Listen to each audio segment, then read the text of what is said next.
وہ راستہ مجھے آتا ہے. وہ راستہ بہت سارے لوگ آج بھی لیتے ہیں اور وہ راستہ بہت آسان ہے.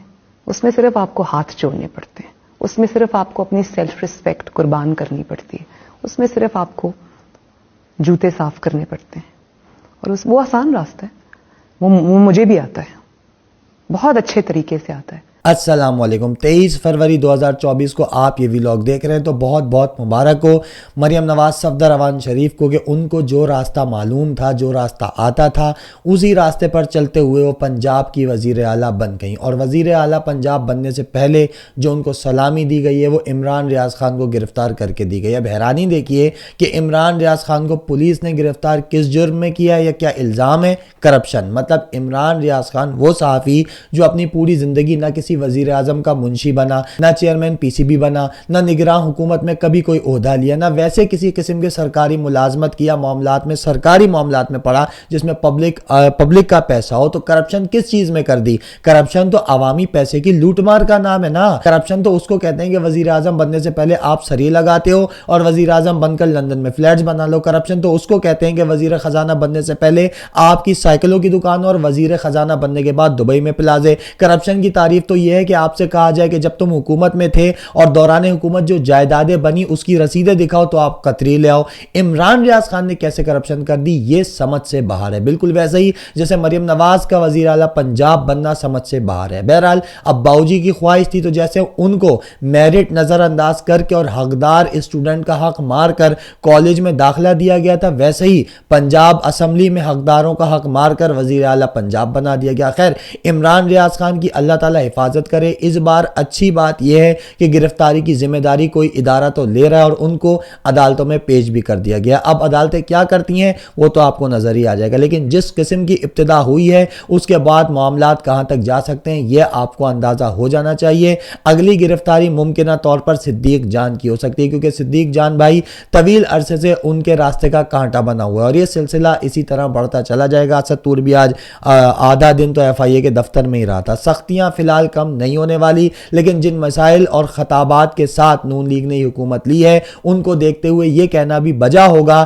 کہ یہ کمپنی زیادہ دیر بھی نہیں چلنے والی. پوری دنیا نے انہیں مینڈیٹ چوروں کا خطاب دیا. اقوام متحدہ, امریکی اسٹیٹ ڈپارٹمنٹ, یورپی یونین, انسانی حقوق کی عالمی تنظیمیں, الیکشن کور کرنے والی ایجنسیاں, کوئی بھی اس الیکشن کے نتائج سے متفق نہیں. اس کے ساتھ ہی ساتھ کے پی میں تحریک انصاف حکومت بنانے کی پوزیشن میں آ چکی ہے اگر وہاں کوئی تجربہ کرنے کی ناکام کوشش نہ کی گئی. یعنی پاکستان کی تاریخ کی سب سے کمزور ترین حکومت کو سب سے مضبوط ترین اپوزیشن کا سامنا بھی ہوگا, عوامی حمایت بھی اسے حاصل نہیں ہوگی. عمران خان نے جیل سے ایک اور اعلان کر دیا کہ وہ آئی ایم ایف کو خط لکھے گا جس میں بتایا جائے گا کہ جو حکومت عوام کے مینڈیٹ سے نہیں آئی اس کو قرضہ بھی مل گیا تو اس حکومت نے ملک اور قوم کا کوئی فائدہ نہیں کرنا. اب اس اعلان پر بہت سارے دانشور کپڑے پھاڑ احتجاج کر رہے ہیں کہ جی عمران خان ملک دشمن ہے, اس سے ملک کو نقصان ہوگا. تو وہ پیسہ جو قرض کی شکل میں چوروں کو ملے اور عوام پر نہ لگے, پھر اس پیسے کو, قرضے کو اتارنا بھی عوام نہیں ہو, اس سے ملک اور قوم کا زیادہ نقصان ہوگا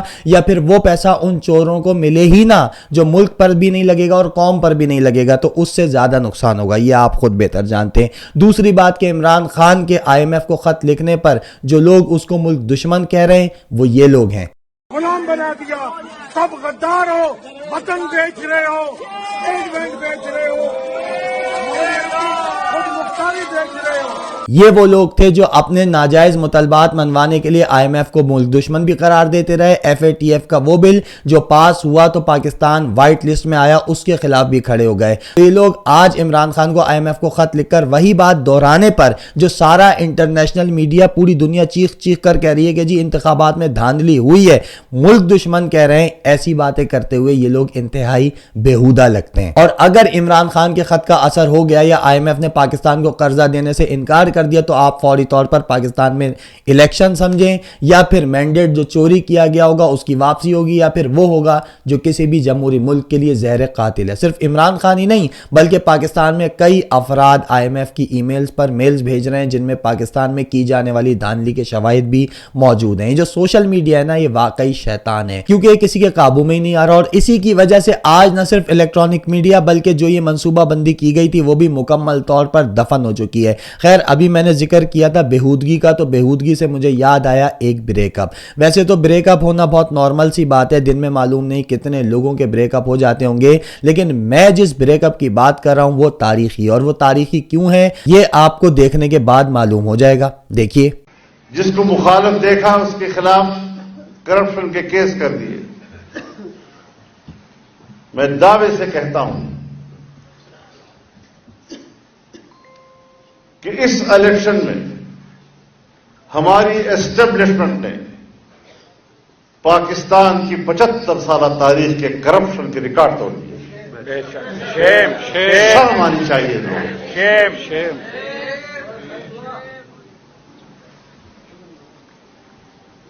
وردیاں عزت نہیں دیا کرتی, وردیوں کے اندر کردار کی عزت ادا کرنا ہے. بہت اچھا.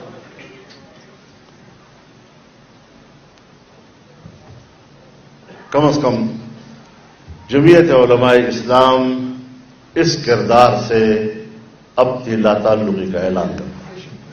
تو یہ وہ بریک اپ ہے جو دہائیوں کے ریلیشن شپ کے بعد ہوا. وجہ کیا بنی میں پھر بتا دوں کہ وجہ ہرگز یہ نہیں کہ فضل الرحمان انقلابی ہو گیا, اس کی آنکھیں کھل گئی ہیں, وہ ووٹ کی عزت اور اہمیت سمجھ گیا, بلکہ وجہ یہ بنی کہ جب ہر جگہ مینڈیٹ چوری کر کے حکومتیں دی جا رہی ہیں تو پھر کے پی میں ایسا کیوں نہیں کیا گیا. اگر نون لیگ کو پنجاب, ایم کیو ایم کو کراچی اور پیپلز پارٹی کو اندرون سندھ دیا جا سکتا ہے تو پھر فضل الرحمان کو کے پی کیوں نہیں ملا. اصل شکایت اور غصہ اسی بات کا ہے کیونکہ یہ لوگ دہائیوں سے اسی طرح ملک کے حصے کر کے الیکشن کا ڈرامہ رچا کر قابض ہو جاتے ہیں. مگر اب مسئلہ یہ ہے کہ وقت بھی بدل گیا ہے, حالات بھی بدل چکے ہیں اور جذبات بھی بدل گئے ہیں. کے پی میں اگر مولانا فضل الرحمان اور تحریک انصاف کا مقابلہ 60 اور 40% کا ہوتا تب بھی شاید مینج کر لیا جاتا, لیکن کیونکہ کے پی میں 95% پی ٹی آئی جیتی ہے اس لیے وہاں 5% کو مسلط کرنا بہت خوفناک نتائج کو دعوت دے گا, کیونکہ پٹھان تھوڑے الگ مزاج کی قوم ہے جس کا چھوٹا سا ثبوت آپ دیکھ لیجئے. کہا جا رہا ہے کہ یہ انتہائی بڑا احتجاج اس لیے کیا جا رہا ہے کیونکہ ایک پولیس اہلکار نے کسی بزرگ خاتون کو تھپڑ مار دیا تھا, جس پر کے پی میں یہ احتجاج کیا گیا, اور جس پولیس اہلکار نے تھپڑ مارا تھا اس کو باقاعدہ اس بزرگ خاتون سے معافی مانگنا پڑی. تو یہ پختون یا پٹھان قوم جو عزت اور غیرت کے معاملے میں کتنی آگے ہے, اس لیے اگر کے پی میں مینڈیٹ چوری کرنے کی کوشش کی بھی گئی تو جو پنجاب اور وفاق ملا ہے منتیں ترلے کر کے وہ بھی فوری طور پر ہاتھ سے جا سکتا ہے. اس لیے مولانا صاحب ہو سکتا ہے کہ اگلے آنے والے کچھ عرصے میں انقلابی رہے, مگر ایک چیز واضح کر دوں کہ تحریک انصاف کو فضل الرحمان کے ساتھ کسی بھی قسم کا اتحاد نہیں کرنا چاہیے, کیونکہ فضل الرحمان کی جنگ ووٹ کی اہمیت یا عزت کے لیے نہیں بلکہ اسلام آباد کے لیے, وہ کبھی بھی پلٹ سکتا ہے. آخر میں تھوڑی سی دل کی بات کرنا چاہوں گا کہ کیا آپ جانتے ہیں جیت کسے کہتے ہیں؟ اگر جیت کی حقیقی تعریف دیکھنی ہو تو میری نظر میں بلکہ عالم اسلام کی نظر میں کربلا کو دیکھیے. کون جانتا تھا کہ مدینے سے دور ایک ویران جنگل نما علاقے میں امام حسین علیہ السلام کو ان کے 72 جانثاروں سمیت حاکم وقت یزید کی بیعت نہ کرنے پر شہید کر دیا گیا. اس وقت تو نہ کوئی سوشل میڈیا تھا, نہ میڈیا تھا, نہ فون تھا, بلکہ اس دور میں تو خطوط بھی مہینوں میں ملتے تھے. لیکن آج دیکھیے امام حسین علیہ السلام کو حکومت نہیں ملی لیکن فاتح وہی قرار پائے, کیونکہ یزید کا اصل مقصد تھا کہ میری حمایت کرو, جس سے امام حسین نے انکار کر دیا اور وہ شہید کر دیا گئے. مگر آج حکومت کس کی ہے؟ امام حسین علیہ السلام کی. آج فتح کس کا مقدر بنی ہوئی ہے؟ امام حسین علیہ السلام کا. مجھے تو یزید کے نام کا مطلب بھی نہیں معلوم, ہو سکتا ہے کہ مطلب اچھا ہو, لیکن اس کے اعمال اتنے غلیظ تھے کہ آج اس کی وجہ سے کوئی بھی مسلمان یا انسان اپنی اولاد کا نام یزید نہیں رکھتا, جبکہ حسین کے نام پر نام رکھنا سعادت بھی سمجھا جاتا ہے, فخر بھی مانا جاتا ہے. تو ہمیں امام حسین کی شہادت نے سمجھایا کہ دولت اور اقتدار لے کر بھی ظالم اور جابر کتے کی موت ہی مرتا ہے, اور مرنے کے بعد بھی اس کا نام لینے والا کوئی نہیں ہوتا, جبکہ حق کے لیے اپنی جان دینے والا مر کر بھی زندہ رہتا ہے. لوگ اس کو اپنا رہنما اور بادشاہ مانتے ہیں. ہمیں کربلا نے سمجھایا کہ حکومت ملنا جیت کی نشانی یا ثبوت نہیں بلکہ نظریے کی فتح کو جیت کہا جاتا ہے. تو اگر اسی پیمانے پر ہم آج کی صورتحال دیکھ لیں, سیاسی صورتحال, تو جیت کس کی ہوئی ہے یا ہو رہی ہے اس کی مثال بھی دیکھ لیجئے.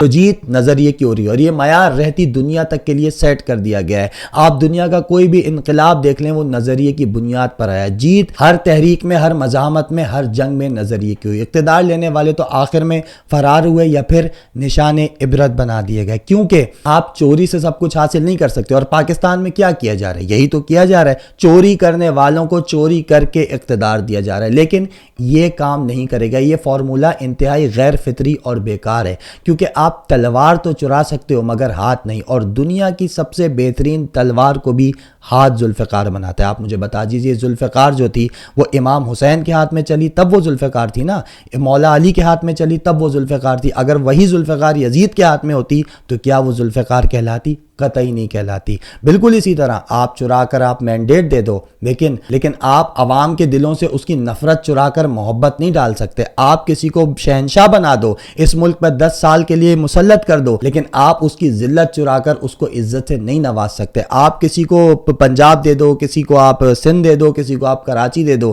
لیکن آپ اہلیت نہیں چرا سکتے، آپ جذبہ نہیں چرا سکتے، آپ ہمت نہیں چرا سکتے، آپ میرٹ نہیں چرا سکتے. یہ چیزیں چوری کی نہیں ہوتی.